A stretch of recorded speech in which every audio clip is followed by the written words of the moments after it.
Hello students, आज का session बहुत ही इंटरेस्टिंग होने वाला है क्योंकि हम आपके लिए आज लाए हैं क्लास 11th का फिजिक्स का चैप्टर 1 यूनिट एंड डायमेंशन। चलिए स्टार्ट करते हैं। यूनिट एंड डायमेंशन में पहले फिजिकल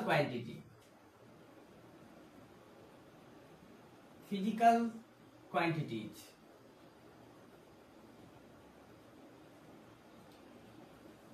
अब समझेंगे कि फिजिकल क्वांटिटीज क्या होता है। तो ऐसी क्वांटिटीज जिसे हम मेजर कर सकते हैं, quantities that can be measured. वैसे क्वांटिटी जिसे हम मेजर कर सकते हैं, ऐसी क्वांटिटी को फिजिकल क्वांटिटी कहेंगे। अब बात आती क्या क्या हम मेजर कर सकते हैं। जैसे हम मास को मेजर कर सकते हैं ना, मास को मेजर कर सकते हैं, बोल सकते हैं 5 kg। अब हम लेंथ को मेजर कर सकते हैं, तो लिखेंगे जैसे 3 मीटर लेंथ, है ना। उसी तरह से हम टेम्परेचर को मेजर कर सकते हैं, 30 डिग्री सेंटीग्रेड या 45 डिग्री केल्विन है। हम वैसे क्वांटिटी को लेते हैं। फिजिकल क्वांटिटी एक ऐसा क्वांटिटी होता है जिसे हम मेजर कर सकते हैं। तो समझ गए कि फिजिकल क्वांटिटी वैसे क्वांटिटी होते हैं जिसे हम मेजर कर सकते हैं, जिसे हम नाप सकते हैं। तो इस तरह से फिजिकल क्वांटिटी को 3 भाग में बांटा गया है। तो पहला है फंडामेंटल क्वांटिटीज, दूसरा डेराइव्ड क्वांटिटीज और तीसरा सप्लीमेंट्री क्वांटिटीज। तो जैसे सब फंडामेंटल क्वांटिटीज 3 भाग में बांटा गया। एक हो गया फंडामेंटल क्वांटिटीज, दूसरा डेराइव्ड क्वांटिटीज और तीसरा सप्लीमेंट्री क्वांटिटीज। तो फंडामेंटल क्वांटिटीज जो है, फंडामेंटल क्वांटिटीज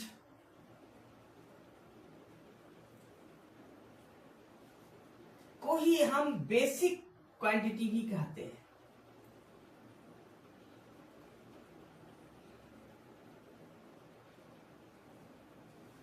तो फंडामेंटल क्वांटिटीज ऐसे क्वांटिटीज होते हैं जो पूर्णतः इंडिपेंडेंट होते हैं। उसे बनाने के लिए किसी दूसरे पर निर्भर नहीं रहना पड़ता है।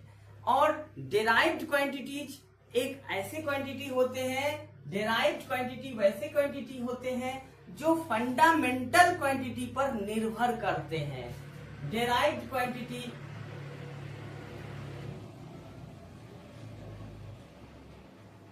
वैसे होते हैं जो फंडामेंटल क्वांटिटीज पर निर्भर करते हैं। तो उसी तरह से सप्लीमेंट्री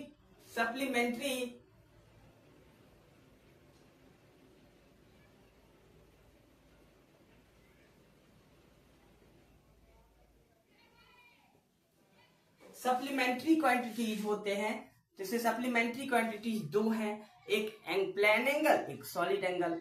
तो अब हम लोग एक एक करके इसकी चर्चा करेंगे। तो सबसे पहले हम फंडामेंटल क्वांटिटीज की बात करेंगे।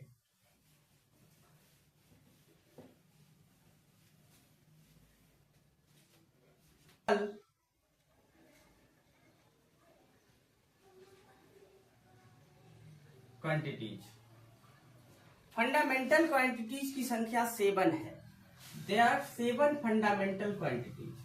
7 फंडामेंटल क्वांटिटीज हैं। कितने से 7 फंडामेंटल क्वांटिटीज हैं। तो 7 फंडामेंटल क्वांटिटीज में अगर आप फंडामेंटल फिजिकल क्वांटिटी, ऐसा यूनिट और यहां पर सिंबल रखते हैं, ये आप क्लास 9th में पढ़े हुए हैं। पहला अगर आप मास लेते हैं, मास का ऐसा यूनिट केजी होता है, मतलब किलोग्राम, और इसका सिंबल केजी। दूसरा लेंथ और इसका सिंबल मीटर। Symbol M. तीसरा टाइम, टाइम को सेकेंड और इसका सिंबल एस। चौथा टेम्परेचर, टेम्परेचर का केल्विन और इसके लिए के। पांचवा electric current,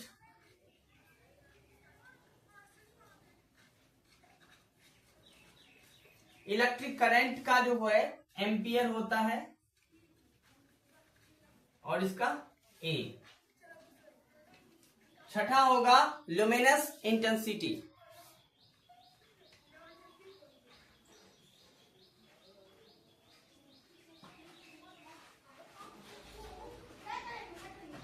luminous intensity candela होता है और इसे CD से डिनोट, CD इसका सिंबल। और सातवां और लास्ट होगा इसका amount of substance.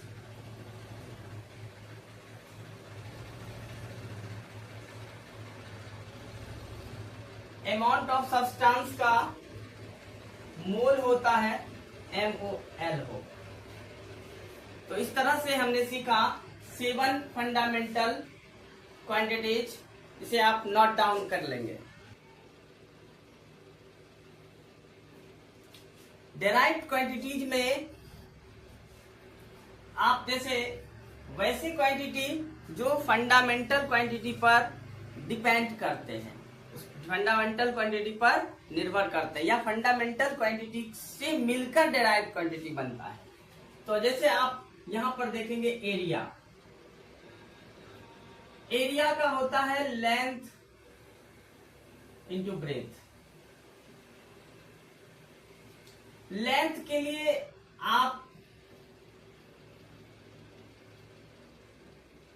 Metre use करते हैं यूनिट, और ब्रेथ के लिए भी यूनिट मीटर। तो क्या हो जाएगा मीटर स्क्वायर। जैसे आप वॉल्यूम, वॉल्यूम में होता है length into breadth into height. तो लेंथ के लिए भी मीटर, ब्रेथ के लिए भी मीटर और हाइट के लिए भी मीटर। तो ऐसा यूनिट इसका मीटर क्यूब हो जाएगा। जैसे आप डेंसिटी, डेंसिटी होता है मास अपन वॉल्यूम। मास के लिए तो आप केजी यूज करेंगे और वॉल्यूम के लिए मीटर क्यूब। तो केजी पर मीटर क्यूब। तो इस तरह से आप और भी डेराइव्ड यूनिट निकाल सकते हैं। ये सब डेराइव्ड क्वांटिटीज हैं और फंडामेंटल क्वांटिटीज से भी मिलकर डेराइव्ड क्वांटिटी बन रहा है। यहाँ पे देख रहे हैं कि लेंथ ब्रेथ, यहाँ पर लेंथ फंडामेंटल है और यहाँ ब्रेथ भी फंडामेंटल, दोनों प्रकार के दोनों लेंथ है, मीटर मीटर मीटर स्क्वायर। तो अगर आप वेलोसिटी निकालते हैं, वेलोसिटी होता है डिस्प्लेसमेंट बाय टाइम।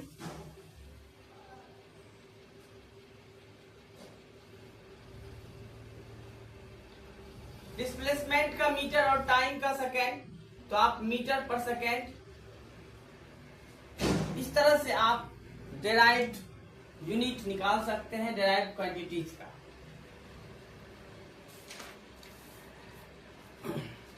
इसे आप नोट डाउन। सप्लीमेंट्री क्वांटिटीज में आप देखेंगे कि दो सप्लीमेंट्री क्वांटिटी हैं। एक को प्लेन एंगल कहा जाता है या एक को एंगल भी कहा जाएगा। एंगल के लिए हम क्या करेंगे, अगर किसी ये आर्क है और ये थीटा है और ये इसका रेडियस है आर, तो एंगल निकालने के लिए क्या करते हैं, थीटा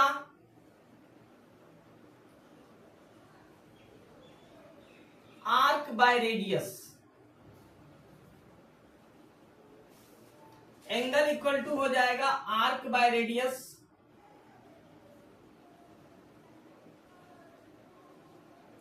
तो यहां पर आर्क भी एक लेंथ है जो मीटर है, और इसका जो यूनिट होगा इसका रेडियन होगा, और इसका डिनोट करते हैं। उसी तरह से एक होता है सॉलिड एंगल। सॉलिड एंगल किसी भी 3D फिगर में होता है। जैसे आप पिरामिड ले लीजिए, है ना, एक इस तरह से 3D फिगर लेते हैं, तो यहां पर जो बनता है ये जो थीटा होता है ना, ये आपका सॉलिड एंगल होता है। जैसे यहां पर ये एरिया हो गया और इसका रेडियस आर हो गया, तो इसलिए सॉलिड एंगल होगा थीटा बराबर area by radius square R square, या इसको डीए बाय, डिफरेंशिएशन फॉर्म में आप देखेंगे डीए बाय आर स्क्वायर। तो इस तरह से आप सॉलिड एंगल निकालेंगे, और इसका होता है स्टेरेडियन।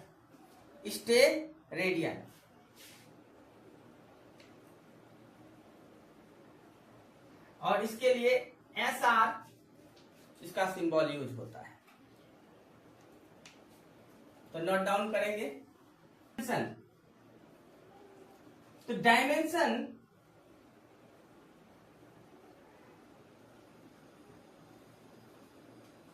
जिसे 7 फंडामेंटल क्वांटिटी का पहले हम डायमेंशन लिखते हैं।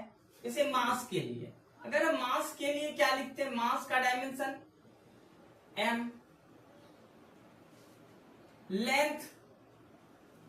लेंथ के लिए l, टाइम के लिए t,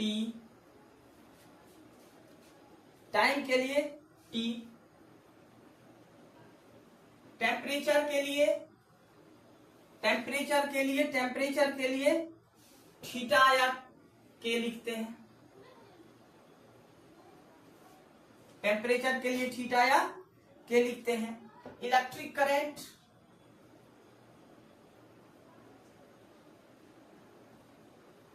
इलेक्ट्रिक करंट को एम्पियर मतलब ए लिखते हैं, इसका डायमेंशन ए।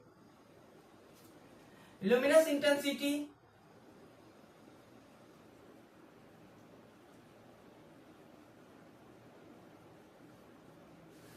इंटेंसिटी का कैंडेला होता है यूनिट, इसका डायमेंशन सी होगा। Amount of substance,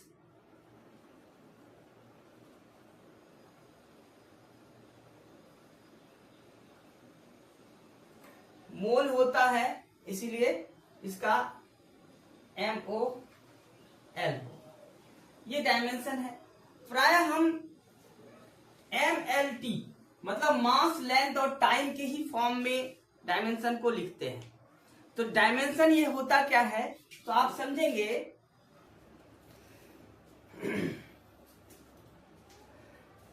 dimensions are powers of, क्या लिखेंगे, powers of to which the fundamental units are raised in order to express derived unit of a quantity. तो यहां पर आप देखें कि डायमेंशन क्या हुआ, डायमेंशन वो पावर होता है, किसी भी फंडामेंटल यूनिट्स को, पर वो पावर होता है जो डिराइव्ड यूनिट को एक्सप्रेस कर रहा है।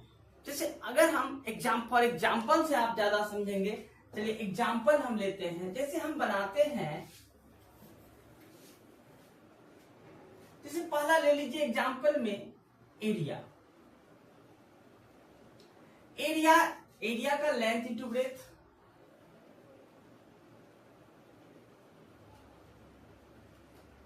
तो तो इसका डायमेंशन जो होगा एक लेंथ के लिए भी L और ब्रेथ के लिए भी L, तो L और L इस पर 2 पावर।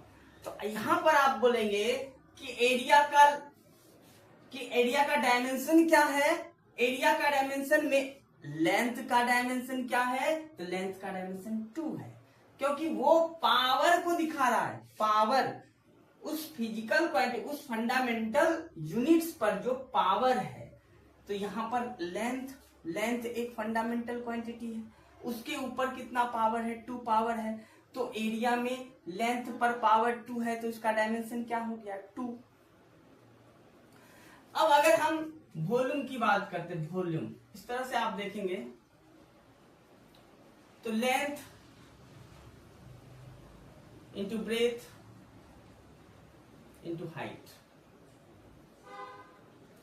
तो इसके लिए भी L, इसके लिए भी L और इसके लिए भी L, तो क्या हो जाएगा L3।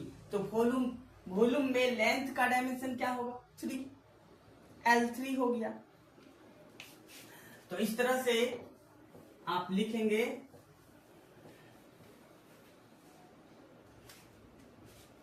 3 नंबर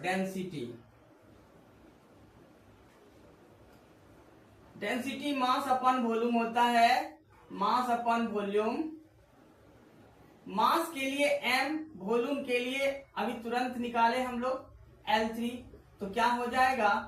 हाँ, एक चीज और बता रहे हैं, इसको समझना है कि चूंकि हम जब डायमेंशन लिखते हैं तो MLT के फॉर्म में ही लिखते हैं, एक बेसिक फंडामेंटल यूनिट के फॉर्म में। तो यहाँ पर L2 है, तो इसे आप लिखेंगे M0 L2 T0, क्योंकि M के लिए, मास के लिए कुछ नहीं है, पावर 0 है, T के लिए पावर 0 है, L के लिए 2 पावर है। तो यहाँ हम लिखेंगे M0 L3 T0। तो इस तरह से डायमेंशन को लिखा जाता है। यहाँ पर देखेंगे ML3 ऊपर गया ऐसे, तो इसे हम किस फॉर्म में, ML-3 T0 के फॉर्म में लिखेंगे। इस तरह से हम डेंसिटी निकालेंगे। 4 नंबर में देखिए,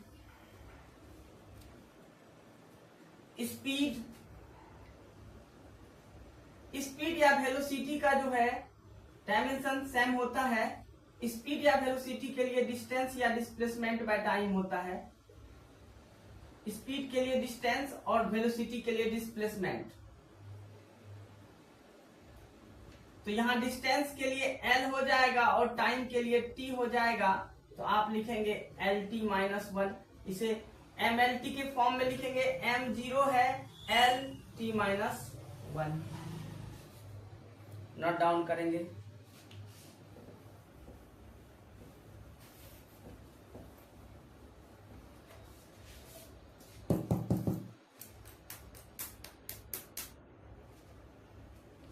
अगर हम एक्सेलरेशन की बात करेंगे,